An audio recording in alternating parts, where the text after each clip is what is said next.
Hey everyone, how's it going? It is I, the real Randy Chavez. I'm coming at you today with a crypto update video. Guys, if you're new, welcome. For not, welcome back. I love you all. Everyone say hello to Dashi. Hello, Dashi. Commenting, liking, subscribing is a free way to help support the channel. Non-free ways are Patreon, smashing that super thanks button down below. Yeah. Anyway, I wrote a quick blurb here that originally was for a girl, but I think it has some weight here in the crypto world and the potential crypto gains, the life and wife-changing gains that we all think of about a lot.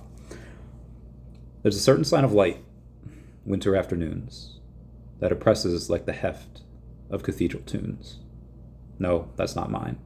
That's the first verse of a poem by Emily Dickinson. Emily writes convincingly about passion and about the world in spite of the fact that she lived as a virtual recluse. I always admired that about her. And the reason I bring that up is because I feel like people don't imagine anymore. I feel like back in the day, you used to have stuff like father and son, like big dreams. They're going to open their own shop, they open whatever, they get into business together. And I feel like a lot of people, especially in my generation, millennials, they just their goals, their dreams is having like a decent 9-to-5 job, and there's nothing wrong with that. There's nothing going wrong and making good money at a company and providing a nice life for you, wife, kids, etc., taking care of your family. But I feel like people very rarely dream anymore. I feel like people very rarely go out and say like, what could happen? Like, let's just imagine for a minute. Take a second to envision what's possible if you pick the right cryptos. Now, how do you know you're picking the right cryptos? Well, a lot of times you don't. Same with any investment, go to zero with little or no notice. We all know that. And I remember back in 2017, I first, not really just, I knew about Bitcoin previously, but Bitcoin went from like $4,000 to $8,000 in like a couple hours. And I couldn't help but be impetuous. Me and my friends, we waited like 3 days for funds to clear on Coinbase. They do whatever. And wait X amount of days, we buy it at like $12,000. It goes up to 16,000. We're like, wow, this is awesome. Goes down to 3 eventually. And it's like, okay, it's dead. And, didn't sell it at that time, but set my goals on reality goals. Like, okay, let me build this high risk lending business. Let me build this Pokemon business. Let me get a bunch of Tesla, do well in all of that. I think eventually I had sold that Bitcoin for like 10K because I needed it for something else. And again, it worked out fine. Obviously now, having a couple Bitcoin would be pretty nice. 112,000, give or take.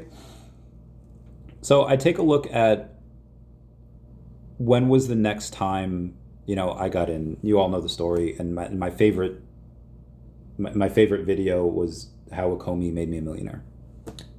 One of my best videos. And I see some people, mostly newer people, that they don't want to take the leap. And again, anything can go to zero with little or no notice. None of this is financial advice. Never put in any type of money unless you're willing to lose it.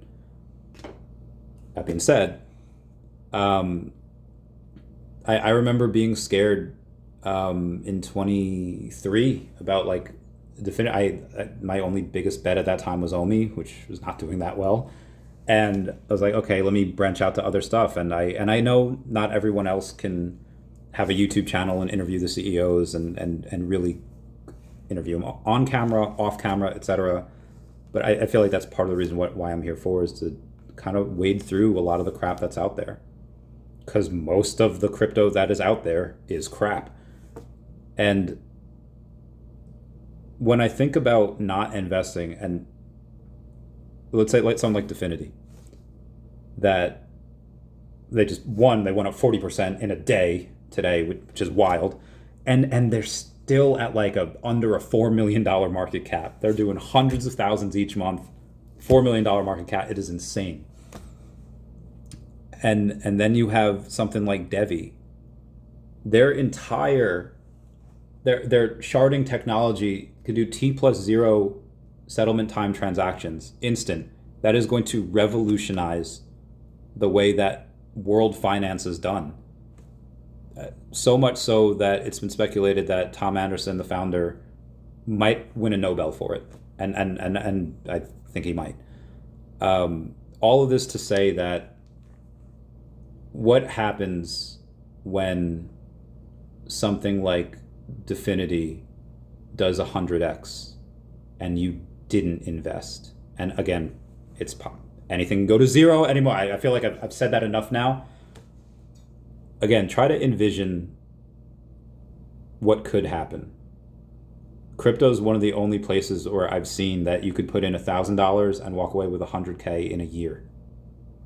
And sometimes even less than that.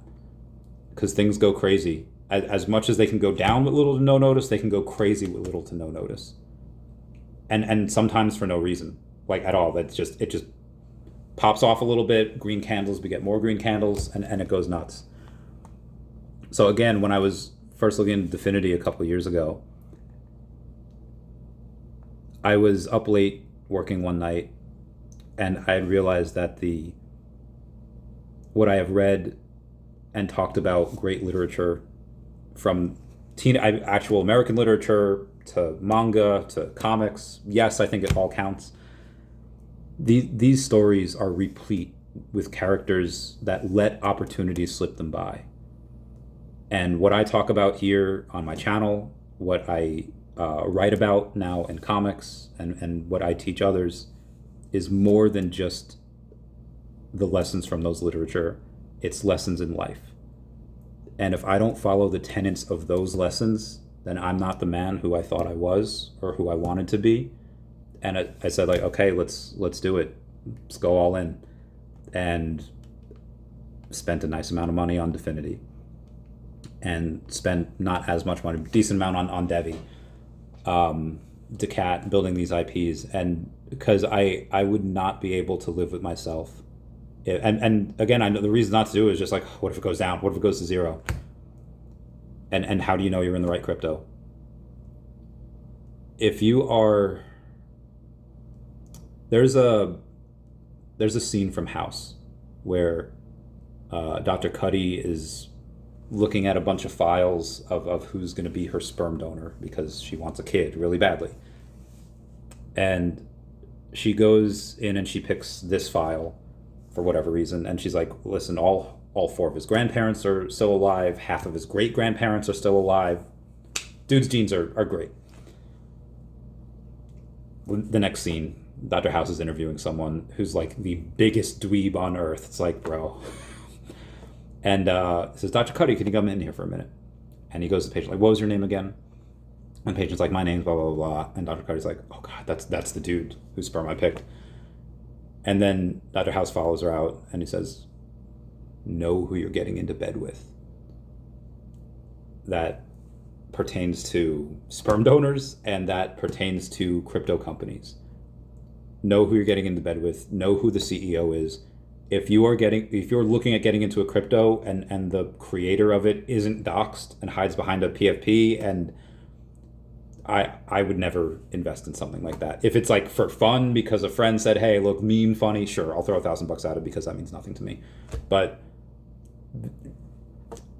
I would never put a serious investment in something like that, because, like, okay, if the founder is not doxxed, if the liquidity is not locked, if there's no revenues here, you're literally throwing money away, and you probably deserve to lose that because you're not thinking intelligently.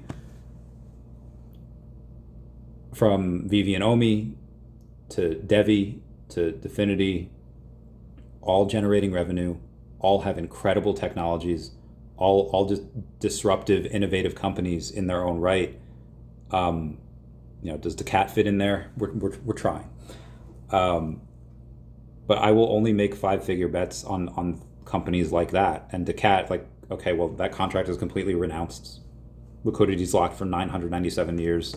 And I'm like one of the brains behind it. There's an entire team behind DeCat, but you've seen me here working every day for years now, half a decade almost. And again, I would never be able to live with myself if I thought that this is a really good idea. These companies are great, and when they take off, because I think they will, and the tokens do 100x each, I would never be able to live with myself if I didn't jump in. And, you know, I don't think you should go through life saying that you should have. You're like, oh, I wish I would have. Like, always go through life being like, hey, you know what? At least I tried. And 6 to 8 months from now, we'll see where this all goes. But anyway, that's my video for the day. Please comment, like, and subscribe. Comments are good for the YouTube algorithm. And everyone say bye-bye to Dashi. Bye-bye, Dashi. Love you guys. Meow, meow, meow.